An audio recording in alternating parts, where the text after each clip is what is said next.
ஹalleluya. இந்த காலை வேளையிலே அந்த மகத்தான தெய்வமை எல்லாரும் வாயை திறந்து இருதயத்தை திறந்து ஆராதிப்போமா?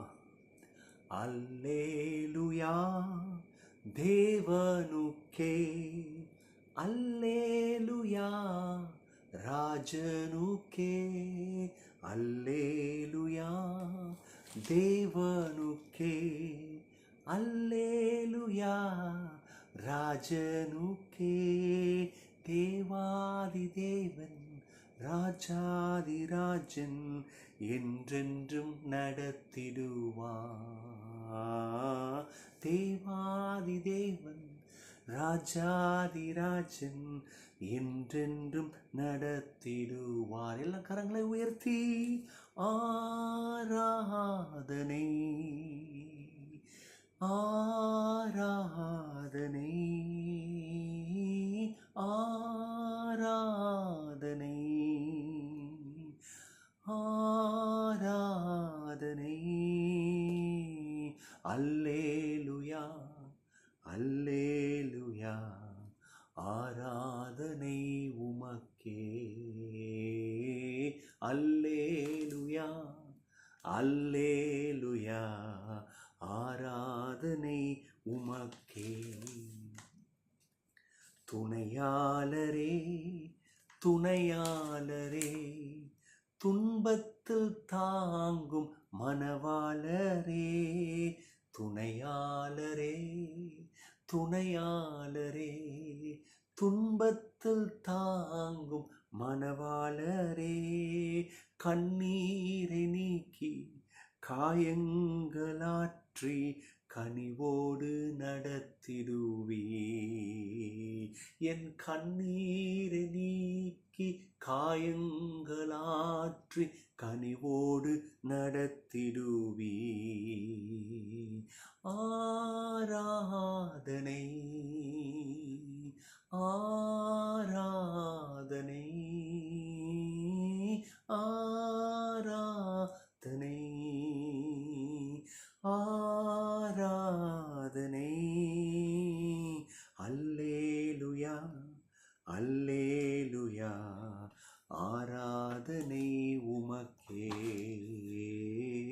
அல்லே ஆமென். அல்லேலுயா உமக்கு ஆராதனப்பா. நன்றி அப்பா. அல்லேலுயா அல்லேலுயா ஆராதனை உமக்கே. உமக்கு நன்றி, உமக்கு ஆராதனை. நீர் எங்கள் துணையாளர், நீர் எங்களுடைய மனவாளர். இன்னைக்கு கண்டிப்பாக எங்களுடைய கண்ணீரை துடைத்து எங்களுடைய காயங்கள், இந்த காயங்கள் இருந்த வலி ரணவேதனை,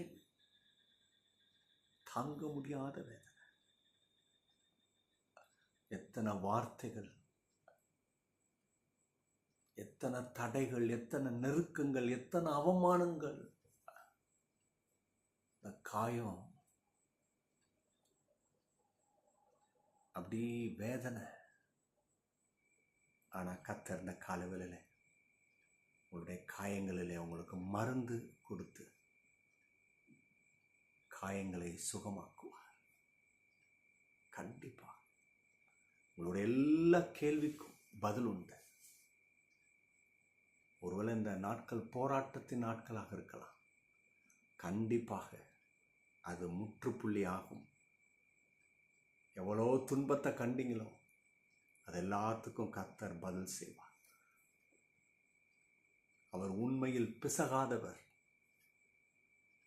கரெக்டா செய்வார். அவர்கிட்ட அநீதி வெல்ல முடியாது.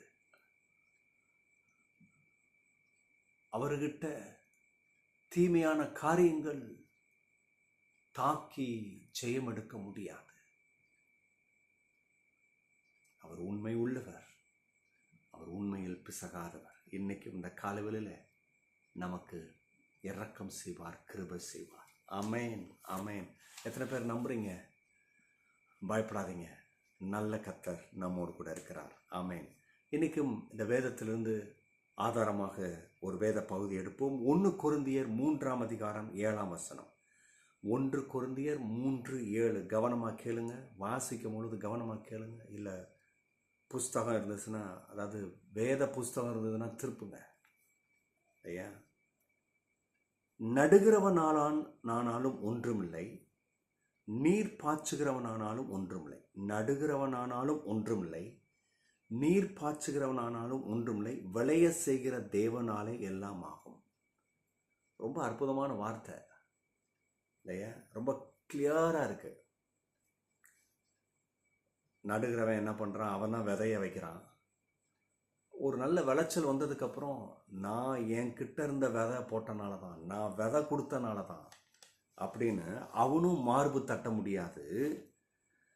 அதே போல் நீ நட்டு வச்சுட்டா, தண்ணி விடலன்னா ஜீவன் இல்லாமல் காஞ்சி போய் செத்து போயிருமே அந்த விதை. அப்போ நீர் பாய்ச்சுகிறவன் இல்லை, என்னால் தான் இந்த விளைச்சல் வந்தது அப்படின்னு சொல்ல முடியாது. வேதம் ரொம்ப கிளியராக சொல்லுது, இல்லைப்பா, விளைய செய்கிறவர் தேவனாலே எல்லாம் ஆகும். இந்த விளைச்சல் வர்றதே தேவனால. நீ சொல்றியே நான் தான் விதை விதைச்சேன், அந்த விதையை கொடுத்தது யாரு?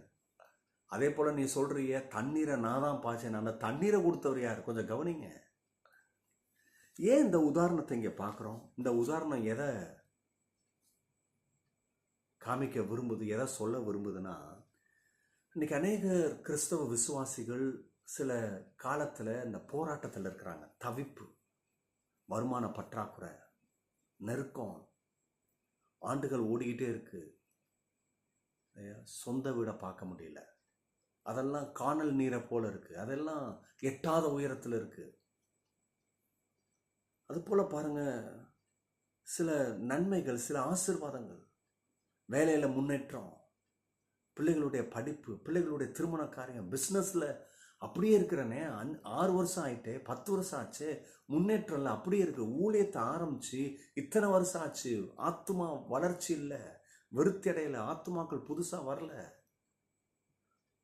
இல்லையா? ஊழியக்காரங்க, என் தேவைகள் முழுசா சந்திக்கப்படல, நெருக்கம்தான். நல்லா கவனிங்க. இந்த மாதிரி சூழ்நிலையில ஒரு எண்ணம் போகும்.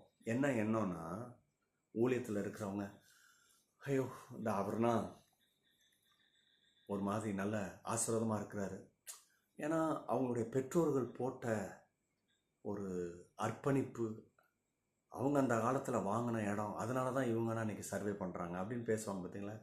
ஏன் ஊழியக்காரர்லேருந்து ஆரம்பிக்கிறான்னா, அங்கே இருந்தே இந்த எண்ணங்கள் போயிட்டுருக்கு.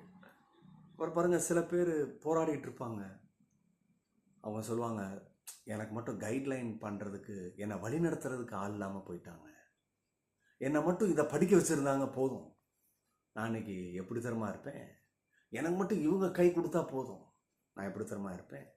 இதே போல் தான் படிக்கிற பிள்ளைங்க, எனக்கு இந்த ஒரு விஷயம் மட்டும் அதில் இன்ட்ரெஸ்ட் வந்துருச்சு, அந்த ஞாபக சக்தி வந்துருச்சு, என்னை பிடிச்சிக்கிறதுக்கு ஆள் இல்லை. எல்லாரும் ஒரு ஒரு ரீசனை சொல்லிட்டு, இதனால தான் என் முன்னேற்றம் இல்லை, இது இருந்தால் வந்திருப்பேன், இப்படியே சொல்லிகிட்டு இருக்கிறீங்க. ஆனால் இன்னைக்கு இந்த பகுதி என்ன சொல்லுது? எப்பா, ஏதோ யாரோ ஒருத்தர் பின்னாடி பேக்ரவுண்டுனால இன்னைக்கு இவங்க நல்லா இருக்கிறாங்க, முன்னேறி இருக்கிறாங்கன்னு சொல்றியே. இல்லை, விளைச்சல் செய்கிறது நான், விளைச்சலை கொடுக்கறது நான், அந்த பேக்ரவுண்டை போட்டு கொடுத்தேன் நான். அவர் இருந்தனால இந்த ஊழியன் தலை தூக்கலை, அவங்க இருந்தனால இந்த பிஸ்னஸ் தலை தூக்கலை, அவங்க இருந்தனால நல்லா படித்து இந்த வெளிநாட்டில் போய் வேலை பார்க்கல. நல்லா கவனிங்க, அவர் இருந்தனால, இயேசுனால, விளைய செய்கிறவர் இருந்தனால, இவர் அவருன்னு இருக்காங்க. பார்த்தீங்க, நல்ல வேலை எங்கள் அப்பா படிக்க வச்சாரு, இல்லைண்ணா படிக்க வச்சுருந்தாலும் நீ படிக்கணுமே, புத்தி வேணுமே, நீ பாஸ் பண்ணணுமே, வேலை வரணுமே, இதெல்லாம் யார்? கவனிங்க, விளைய செய்கிறவர் தேவனாலே. அப்போ இந்த வசனத்திலிருந்து என்ன கவனிக்கிறோம்? இன்னைக்கு அது இருந்தால் வந்திருப்பேன், இது இருந்தால் வந்திருப்பேன்னு சொல்கிறத நிறுத்திட்டு, நான் இப்போ இருக்கிறேன்னா இதுவே கடவுளுடைய கிருபைன்னு நன்றி செலுத்தி துதிங்க.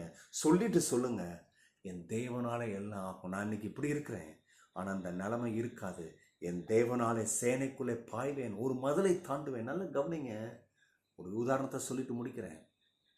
பல முறை அடிக்கடி சொல்வதுண்டு, தாவீதுக்கு இந்த ரிசோர்ஸ் இருந்தாதான் அவன் இப்படி வந்திருப்பான்னு ஒரு ரிசோர்ஸ் இல்லை பாருங்க.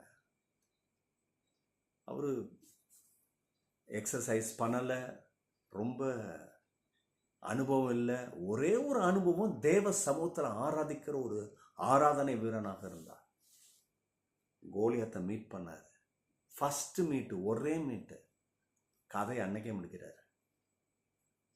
சில நாள் கொஞ்சம் பார்த்து பயன்றதே வரல. அப்போ கவனிங்க, தாவீது வாழ்க்கையில் இது இருந்தா அது இருந்தா எப்படியாவது நான் எங்கள் அன்னைமார் மாதிரி மிலிட்ரியில் நுழைஞ்சிருப்பேனே, ஆர்மியில் இருந்திருப்பேனே, அதை பற்றினா அவனை கவலைப்படல. ஒரு நாளும் அவனுடைய ஜபத்தில், ஏன் ஆண்டவரே என்னை விட்டுட்டீங்க, எனக்கும் இந்த ஆர்மியில் சர்வ் பண்ணால் எவ்வளோ பெருமை கவர்மெண்ட்டில், இதெல்லாம் நினைக்கல. அவன் அப்பா உங்கள் சமூகம் போதும், நீங்கள் என்னை நடத்துவீங்க, அதை உண்மையோடு கூட செஞ்சான். கவனிங்க, அந்த தேசத்தை ஆளுகிற ராஜாவாக மாற்றினார். அப்போ தாவீதுகிட்ட இது இருந்தா அது இருந்தா போதும்னு நினைக்கல, கர்த்தர் இருந்தா போதும்னு நினைச்சான். கர்த்தர் அவனை உயர்த்தினார். இந்த காலவேளையில இந்த வார்த்தை உங்களுக்கு தான். கர்த்தர் இருந்தா போதும். அது உங்களோட பிள்ளைகளுடைய திருமண காரியங்களாக இருக்கட்டும், உங்களுடைய பிள்ளைகளுடைய படிப்பு விஷயமா இருக்கட்டும், உங்கள் கணவனுடைய வேலையாக இருக்கட்டும், உங்கள் குடும்பத்தில் சில பேருக்கு சுகமாக இருக்க, சுக தேவையா, ஆரோக்கியம் தேவையா, வாழ்வு தேவையா, நீடி ஆயுள் தேவை, அது எதுவாக இருக்கட்டும், கர்த்தரை பிடிங்க, தேடுங்க, வழி பிறக்கும். கண்டிப்பாக கர்த்தர் நடத்துவார். தேவன் தாமே உங்களை ஆசீர்வதிப்பார்.